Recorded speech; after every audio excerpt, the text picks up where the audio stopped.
Okay guys, today I have a 2009 Mini Cooper, and this is the little car my wife drives, and she told me that her blower went out and wasn't producing any heat coming out for the car when she turned on the vent.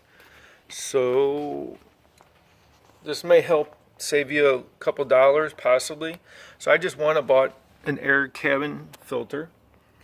I haven't replaced it in a while, but under the passenger side you can see there's some other YouTube videos that show this, but you just take a little screwdriver here. Okay, you just kind of pop that down. There's a little lid. It's kind of easily pry it there. Just pop that out. Boom, it falls right down. And you got the filter sits right up in there.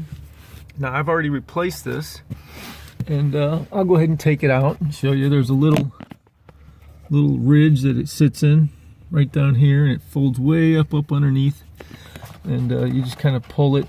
Let's see if I can show you. Take it and you just kind of pull it down and pull it out, and you don't want to tear it up, but you kind of reach up in there and wiggle it down. This is the new one I just put in. You can see, so it's way up in there, and it sits in the channel. There you go. You reach up in there, and then it's kind of snakes its way out of. See a little grooves right there. So a little groove, it goes all the way up. So what I did, and what you can do is look up in. Let me get my light here situated better. Right up in. You put your hand up in this area up through here, and let's see, it goes to the blower. So let me back up a little bit here, so you can reach up in here where my hand is. Let's get a good picture of this. So up in here, and just reach farther in. And sorry about the picture here, let me try to angle this. So you reach up in here and you can feel the blower, the wheel. And when I first reached in, I could feel I was trying to turn it, and it was very stiff, and it did not want to turn. So that's good, because I figured, well, that's the issue, because these blower wheels should turn pretty freely. And I kept trying to turn it, and it wouldn't turn, so I was pushing on the wheel cage itself, and it was stiff. And so with the key in, and you go over here and you go ahead and turn on your fan, okay? And as you can hear, it's working now. But before, nothing was happening at all, at any speed at all. Okay, go all the way up and all the way down, and there was nothing going on.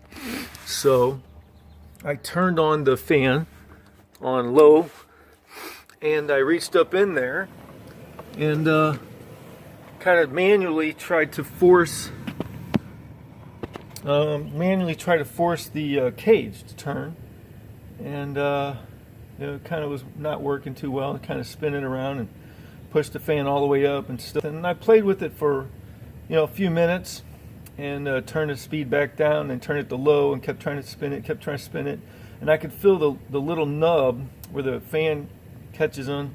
It felt kind of gritty, so I think maybe some moisture stuff kind of gets up in there, and it can maybe create a little rust and corrosion, or some particles maybe get in there, clog up that cage, and whatever it was. All of a sudden it started spinning, and I'm like, awesome. And I could tell I was on low, and I'd turn it and I could feel it spinning just a little bit, and eventually it kicked in, started spinning more.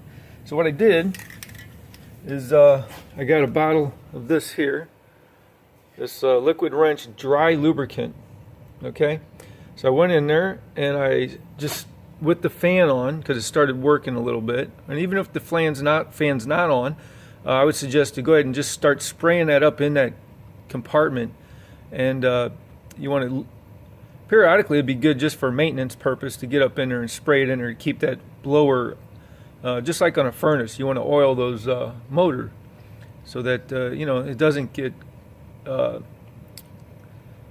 it doesn't get like rusty and clogged up, and has resistance to move. So now really that was it. Put that in there. That way it's not going to be an oily substance. It's going to dry up. And it had a little squealing noise when it first started going, and I just kept spraying it up in there, changing the speeds up and down, sprayed it all up in there, and there you go. It sounds perfect. Let me turn it back up and let you hear.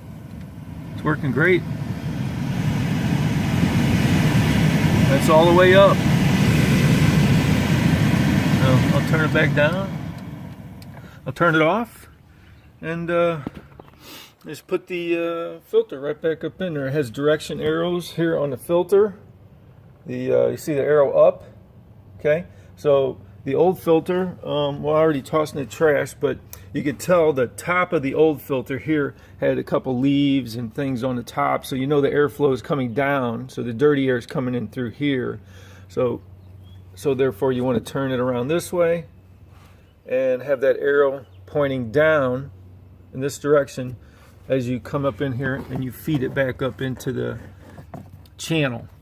So let's see if I can get a little video, if I can do this holding the phone. We'll see. Okay, the arrow's pointing down, and let's take it like this. I'd say take it like this, just kind of curve it around. You get up in here, and let's see if you see that track back in there a little bit, and you just want to kind of feed it in that track, and then back here's another track on this side, and you can kind of see that it just kind of starts feeding up. And you can push those pleats back together up in here as you get it up in there. Fix some pleats, but just kind of hold, and it's tough to do it with one hand, but you just kind of keep reaching back a little, and it just kind of feeds up in there like an accordion.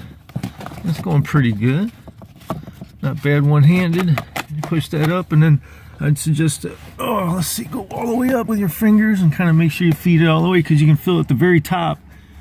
You get your hand up in there and make sure there's no open gaps, and you know that it's sitting all the way up in there, and that's it. And then you just come back and shut the door right there, and that's it. That's clicked in. You just push up and click it in, and that's it, people.